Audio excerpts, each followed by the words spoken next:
ಇನ್ನು ಮಾದಪ್ಪನ ಬೆಟ್ಟದ ತಪ್ಪಲಿನಲ್ಲಿ ಮತ್ತೆ ಬೇಟೆಗಾರರು ಆಕ್ಟಿವ್ ಆಗಿದ್ದಾರೆ. ಮಾದಪ್ಪನ ಕಾಡಲ್ಲಿ ಮತ್ತೊಂದು ಆತಂಕಕಾರಿ ಘಟನೆ ಬೆಳಕಿಗೆ ಬಂದಿದೆ. ಇದು ಮಾದಪ್ಪನ ಬೆಟ್ಟದ ತಪ್ಪಲಿನಲ್ಲಿ ಬೇಟೆಗಾರರು ಆಕ್ಟಿವ್ ಆಗಿರುವಂತಹ ಸುದ್ದಿ. ಮಾದಪ್ಪನ ಕಾಡಲ್ಲಿ ಮತ್ತೊಂದು ಆತಂಕಕಾರಿ ಘಟನೆ ಬೆಳಕಿಗೆ ಬಂದಿದೆ. ಮಣ್ಣಲ್ಲಿ ಹುದುಗಿಸಿಟ್ಟಿದ್ದ ಹುಲಿಯ ಅರ್ಧ ಕಳೇಬರ ಪತ್ತೆಯಾಗಿದೆ. ಚಾಮರಾಜನಗರದ ಹನೂರು ತಾಲೂಕಿನ ಪಚ್ಚೆದೊಡ್ಡಿ ಬಳಿ ಆಗಿರುವಂತಹ ಘಟನೆ. ಹುಲಿಯ ತಲೆ, ಭುಜ, ಮುಂಗಾಲುಗಳು ಪತ್ತೆ, ಉಳಿದ ಭಾಗ ನಾಪತ್ತೆ. ಬೇಟೆ ಪ್ರಕರಣ ಅಂತ ಮಲೆಮಹದೇಶ್ವರ ಅಲ್ಲಿ ವನ್ಯಜೀವಿ ಧಾಮ ಈಗ ಹೇಳಿದೆ. ಇದು ಪಚ್ಚೆದೊಡ್ಡಿ ಚಾಮರಾಜನಗರದಲ್ಲಿ ಹುಲಿಯ ಅರ್ಧ ಕಳೇಬರ ಪತ್ತೆಯಾಗಿದೆ.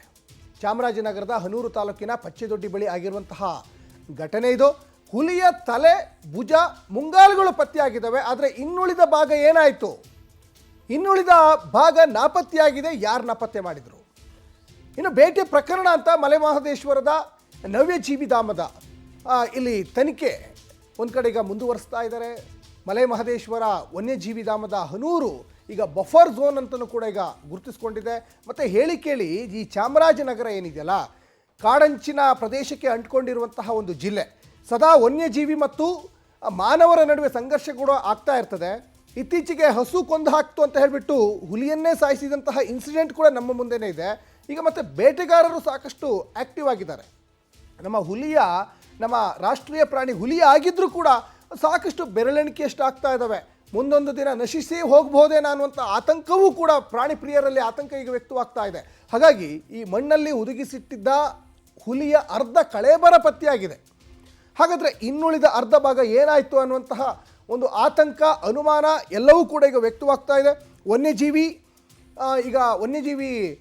ಒಂದು ಪ್ರಾಣಿ ಸಂಗ್ರಹಾಲಯ ಏನಿದೆಯಲ್ಲ, ಅವರಿಗೆ ಅನುಮಾನಗಳನ್ನು ವ್ಯಕ್ತಪಡಿಸ್ತಾ ಇದ್ದಾರೆ. ಇದು ಮಾದಪ್ಪನ ಬೆಟ್ಟದ ತಪ್ಪಲಿನಲ್ಲಿ ಈಗ ಬೇಟೆಗಾರರು ಮತ್ತೊಮ್ಮೆ ಈಗ ಆ್ಯಕ್ಟಿವ್ ಆಗಿದ್ದಾರೆ ಅನ್ನಲಿಕ್ಕೆ ಈ ಅರ್ಧ ಹುಲಿಯ ಒಂದು ದೇಹದ ಭಾಗಗಳಿಗೆ ಕಾಣೆಯಾಗಿದ್ದಕ್ಕೆ ಈಗ ಸಾಕ್ಷೀಕರಿಸ್ತಾ ಇದೆ.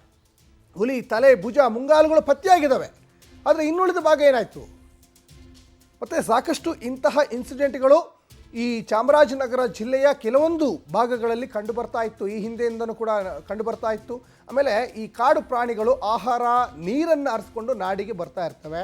ಆಮೇಲೆ ಮಾನವರ ಮೇಲೂ ಕೂಡ ಸಾಕಷ್ಟು ಅಟ್ಯಾಕ್ ಆಗಿದ್ದಾವೆ. ಅದ್ರ ಜೊತೆಗೆ ಮಾನವ ಮತ್ತು ವನ್ಯಜೀವಿಗಳ ನಡುವಿನ ಒಂದು ಸಂಘರ್ಷ ಪದೇ ಪದೇ ಮುಂದುವರಿತಾನೆ ಇರ್ತದೆ. ಈಗ ಇದು ಸಾಕಷ್ಟು ಅನುಮಾನಕ್ಕೂ ಕೂಡ ಈಗ ವ್ಯಕ್ತವಾಗ್ತಾ ಇದೆ. ಇನ್ನು ಚಾಮರಾಜನಗರದ ಮಾದಪ್ಪನ ಬೆಟ್ಟದಲ್ಲಿ ಹುಲಿ ಹತ್ಯೆ ಕೇಸ್ಗೆ ಸಂಬಂಧಪಟ್ಟ ಹಾಗೆ PCCF ತಂಡದ ತನಿಖೆಗೆ ಅರಣ್ಯ ಸಚಿವ ಖಂಡ್ರೆ ಈಗ ಆದೇಶವನ್ನು ವಹಿಸಿದ್ದಾರೆ. ಚಾಮರಾಜನಗರದ ಮಾದಪ್ಪನ ಬೆಟ್ಟದಲ್ಲಿ ಹುಲಿ ಹತ್ಯೆ ಕೇಸ್ PCCF ತಂಡದ ತನಿಖೆಗೆ ಅರಣ್ಯ ಸಚಿವ ಈಶ್ವರ್ ಖಂಡ್ರೆ ಈಗ ಆದೇಶ ಹೊರಡಿಸಿದ್ದಾರೆ. ವನ್ಯಜೀವಿ ಸಪ್ತಾಹದ ಆರಂಭದ ದಿನವೇ ಹುಲಿ ಕಳೇಬರ ಪತ್ತೆ. ಇನ್ನು ಘಟನೆ ಬಗ್ಗೆ ತೀವ್ರ ಮರುಕವನ್ನು ಅರಣ್ಯ ಸಚಿವ ಈಗ ವ್ಯಕ್ತಪಡಿಸಿದ್ದಾರೆ ಅನ್ನೋದು ಗೊತ್ತಾಗ್ತಾ ಇದೆ. ತನಿಖೆ ನಡೆಸುವಂತೆ ಅಪರ ಮುಖ್ಯ ಕಾರ್ಯದರ್ಶಿಗೆ ಈಗ ಲಿಖಿತವಾಗಿ ಆದೇಶವನ್ನು ಹೊರಡಿಸಿದ್ದಾರೆ.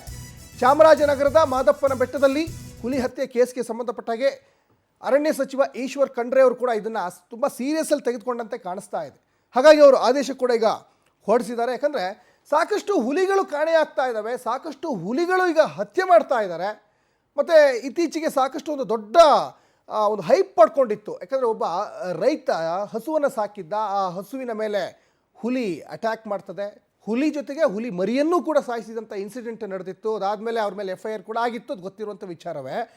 ಈಗ ಈ ಕಳೇಬರ ಪತ್ತೆಯಾಗಿದೆಯಲ್ಲ, ಇದ್ರ ಬಗ್ಗೆಯೂ ಕೂಡ ಈಗ ಸಾಕಷ್ಟು ಅನುಮಾನಗಳು ವ್ಯಕ್ತವಾಗ್ತಾ ಇದ್ದಾವೆ, ಆತಂಕ ವ್ಯಕ್ತವಾಗ್ತಾ ಇದ್ದಾವೆ. ಅದ್ರ ಜೊತೆಗೆ ಈ ವನ್ಯಜೀವಿ ಸಂರಕ್ಷಣೆ ನಮ್ಮೆಲ್ಲರ ಹೊಣೆಯಾಗಿರ್ತದೆ. ಜೊತೆಗೆ ಈ ಅರಣ್ಯಾಧಿಕಾರಿಗಳ ಜವಾಬ್ದಾರಿ ದೊಡ್ಡ ಮಟ್ಟದಲ್ಲಿರ್ತದೆ.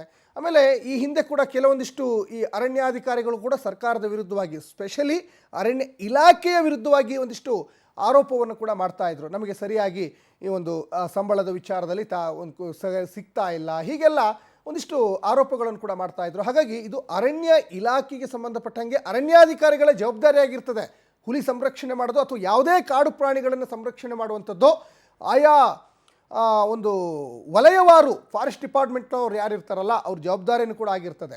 ಹಾಗಾದರೆ ಒಂದು ಹುಲಿ ಮಿಸ್ ಆದರೂ ಕೂಡ ಅವರೇ ಜವಾಬ್ದಾರರಾಗಿರ್ತಾರೆ. ಮತ್ತು ಸಹಜವಾಗಿ ಇವು ಕಾಡಿಂದ ನಾಡಿಗೆ ಬರ್ತವೆ, ಆಹಾರ ಅರಿಸ್ಕೊಂಡು ಅಥವಾ ನೀರನ್ನು ಅರಿಸ್ಕೊಂಡು, ಹೀಗೆ ಸಾಕಷ್ಟು ಕಾರಣಗಳಿರ್ತವೆ ಅದಕ್ಕೆ. ಮತ್ತೊಂದು ಕಡೆ ಇಲ್ಲಿ ಅರಣ್ಯಾಧಿಕಾರಿಗಳು ಏನು ಮಾಡ್ತಾ ಇರ್ತಾರೆ? ಹಾಗಾದರೆ ಈ ಥರ ಎಲ್ಲ ಬೇಟೆಗಾರರು ಒಂದು ಕಡೆ ಆ್ಯಕ್ಟಿವ್ ಆಗಿದ್ರು ಕೂಡ ಅರಣ್ಯಾಧಿಕಾರಿಗಳ ಗಮನಕ್ಕೆ ಬಂದಿಲ್ವಾ ಅನ್ನುವಂಥ ಪ್ರಶ್ನೆ ಸಹಜವಾಗಿ ಕಾಡುತ್ತೆ. ಒಟ್ಟಿನಲ್ಲಿ ಈಗ ಈ ಒಂದು ವಿಚಾರವನ್ನು ಈಗೇನೀಗ ಈ ಕಳೆಬರ ಏನು ಸಿಕ್ತಲ್ಲ, ಈ ವಿಚಾರಕ್ಕೆ ಸಂಬಂಧಪಟ್ಟಾಗೆ PCCF ತಂಡದ ವಿರುದ್ಧವಾಗಿ ಅರಣ್ಯ ಸಚಿವ ಈಶ್ವರ್ ಖಂಡ್ರೆ ಅವರು ಈಗ ಆ ಒಂದು ತನಿಖೆಯನ್ನು ಮಾಡಬೇಕು ಅಂತ ಈಗ ಆದೇಶವನ್ನು ಕೂಡ ಹೊರಡಿಸಿದ್ದಾರೆ.